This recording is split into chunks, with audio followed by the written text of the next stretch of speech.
Actor Patrick Malone had passed away.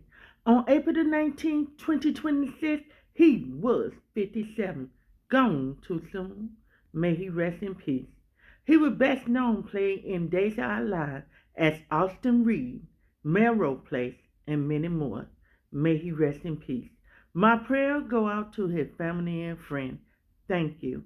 Thank you for what you have done for us in this universe. Will you all please keep his family in your prayer? Stay blessed and stay safe. Gone too soon. A great, great actor. He will be missed. Life is too short. Here today, gone tomorrow. Live your life to the fullest. And may God bless each one of you all. Stay blessed and stay safe.